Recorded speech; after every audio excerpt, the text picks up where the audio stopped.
Hey, what's up guys, it's DarkArmedDuelist, and today we're doing a DDD deck. This is a really amazing deck that actually has one of the highest ceilings in the entire game of Yu-Gi-Oh! With the amount of plays that this deck has. It has so many cool combos, and actually plays every single mechanic in the game, all the way from Synchro, Fusion, XYZ, Link, and Pendulum, all in the same deck, which is amazing to be able to do, and not very many decks actually have the ability to do that. The only thing it doesn't play is Ritual, which maybe one of these days we'll get a Ritual DDD monster, but I don't know if it'll be that great. But without further ado guys, don't forget to like, comment, subscribe, hit the bell on there so you can come our notification squad, and definitely check out the Patreon down in the description below because we have some awesome rewards for you guys, like getting your name in the description of every single video, getting a signed card sent in the mail, or even getting a requested deck profile just like this one every single month that you are a patron. So without further ado, let's get straight on into this. So first off, we're going to be playing a single copy of Go DDD Divine Zero King Rage. This is a new card that just got released in the Yu-Gi-Oh! Arc 5 manga, which is a really good read if you haven't read the Arc 5 mangas. It's really interesting and a different take on the story mode or the storyline.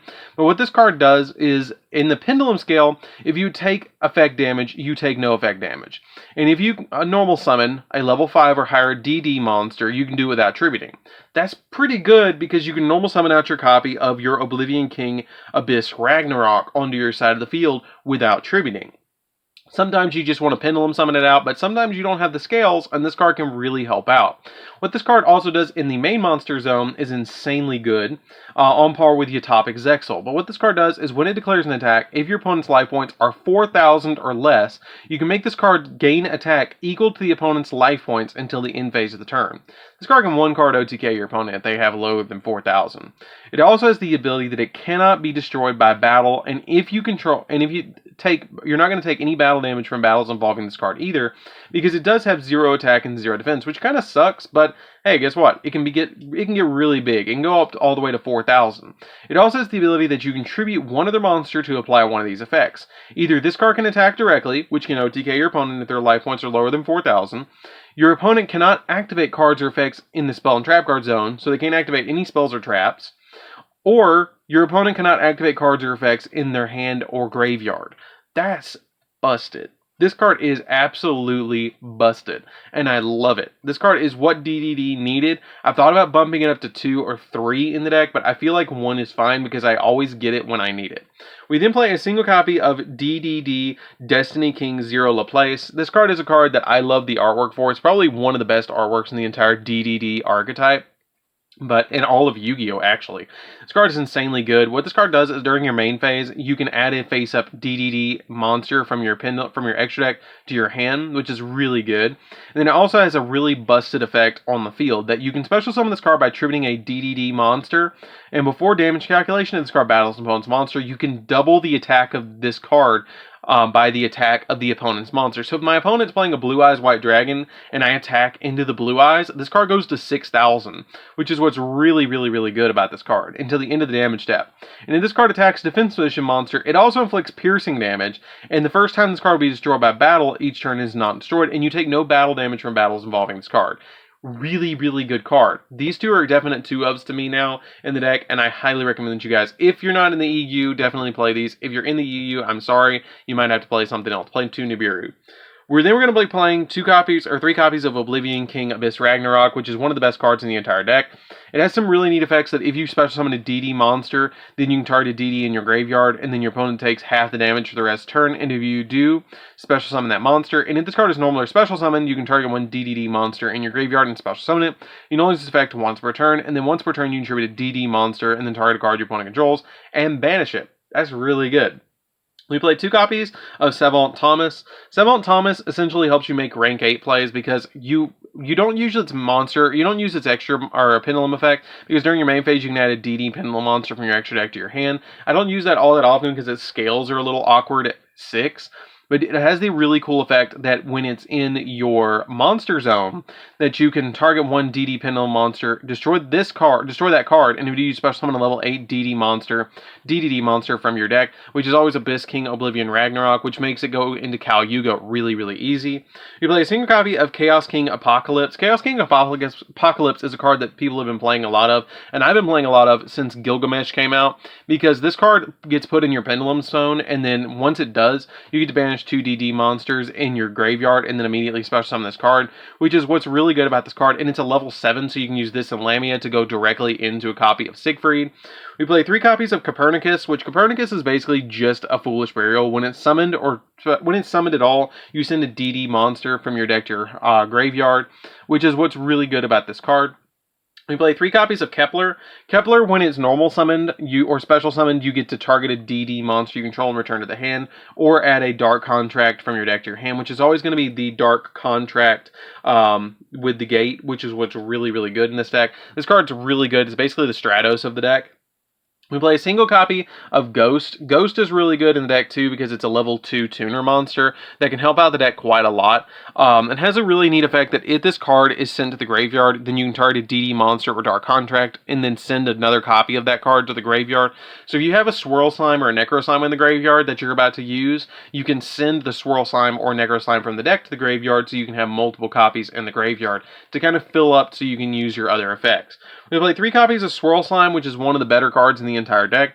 If this card is in your hand, you can fusion summon a DDD fusion monster from your X deck using monsters from your hand as fusion materials, including this card. And you can manage this card from your graveyard to special summon a DD monster from your hand, which is what's really, really, really cool about this card, is that you can instantly get Oblivion King Abyss Ragnarok, or your DD, the new Renji card, the Rage King, which is what's really cool as well. Or you can get Laplace out. Like, you can get either of these monsters out with your Swirl Slime.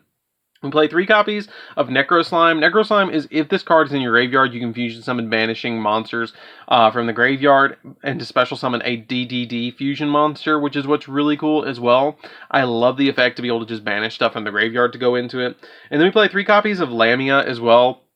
Lamia is really cool because if this card's in your hand or graveyard, you can send a DD monster or Dark Contract face up on your side of the field and then special summon this card but banish it when it leaves the field. Really good to be able to get an additional DD monster on your side of the field and works really well with Needle Fiber. So that's it for the monsters, guys. Let's get into the spells.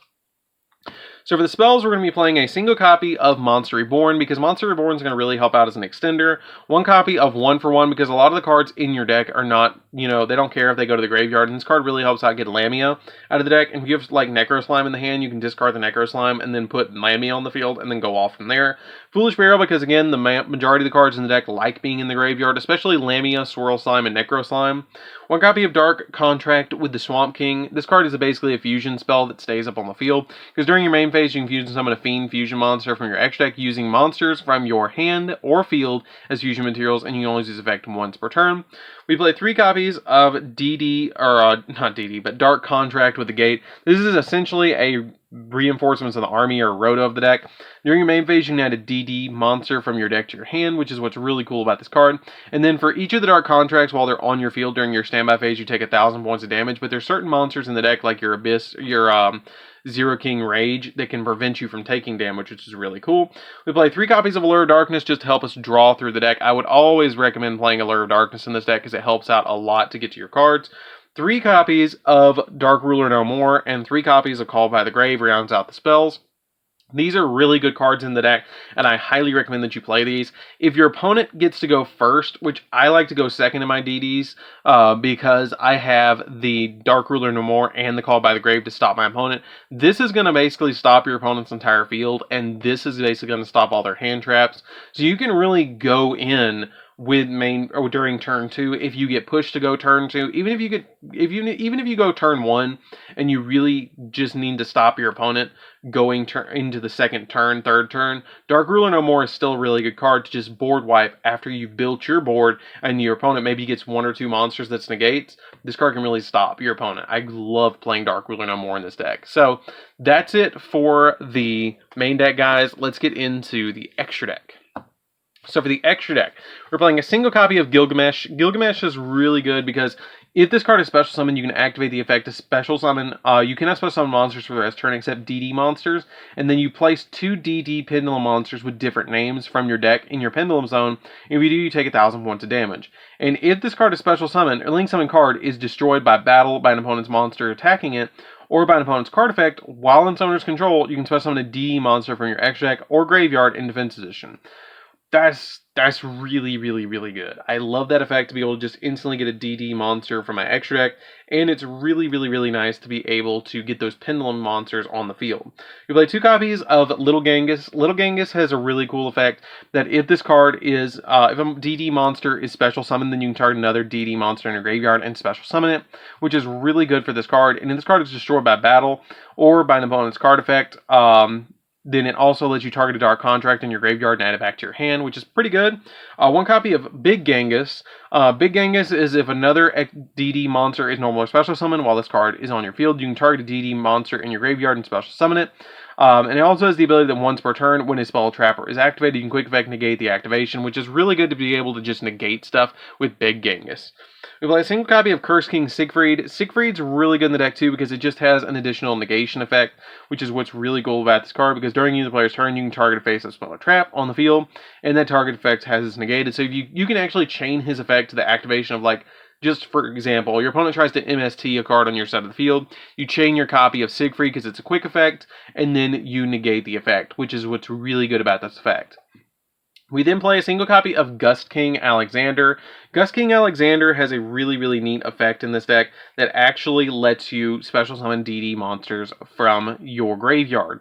If another DD monster is normal or special summoned to your field while you control this card, then you can target a level 4 or lower DD monster in your graveyard and special summon it. Really good effect. We play a single copy of Crystal Wing, which is pretty easy to go into. You just use a copy of Lamia and Gust King to go into Crystal Wing to give you additional monster negates. And then I play the actual Satellite Warrior in the deck. Now, this card's really a neat tech card in the deck because if this card is Synchro Summon, you get to target cards your opponent controls up to the number of Synchro monsters in your graveyard, which if you're Synchro Summoning in this card, you're usually going to have at least 2. It's going to give you 2 pops on your opponent's turn because you're also playing a single copy of your Formula Synchron. This card also gains 1,000 attack for each card that gets destroyed. We play a single copy of Formula Synchron, which is really easy to legitimately summon in this deck, and if you're not going to legitimately summon it, you can actually go into it with Needle Fiber and just leave it on the field, and then when your opponent goes, after you get a negation with your Curse King Siegfried, you can just use the Formula Synchron and Curse King Siegfried or Crystal Wing, either of these 2 monsters, to go immediately into your Satellite Warrior, and then pop your opponent for at least 2 cards, because you had to use 2 synchros to actually go into your Satellite Warrior. And you get to draw a card. We then play a single copy of Duodon Kal-Yuga, which is the most insane card in the entire deck. Now what this card does is after this card is exercised E7 for the rest of the turn, other cards' effects cannot be activated on the field other than cards and effects on the field that are negated as well, which is really cool. And then during either player's turn, you can detach a material from this card and destroy all spells and traps on the field. And then you can detach a material from this card and target a Dark Contract, spell, or trap in your graveyard and set it back to the field. Cold Wave, essentially, negates everything on the field and nothing can be activated. This card's really good. We play a single copy of Hope Harboring because this card's really good to just negate spells. Appaloosa, I play Appaloosa in my build because it's really easy to go into and it gives you more negates, which is what's really good about this deck. 1 copy of Cross Sheep. Cross Sheep, essentially, you're going to fusion summon into Little Genghis a lot, and so it lets you basically get one of your materials back on your side of the field, which then will let you trigger Little Genghis's effect, which is going to get you another material back on the field. So basically, if you have Cross Sheep on the field and you go into Genghis, you're essentially going to get both your materials back for free.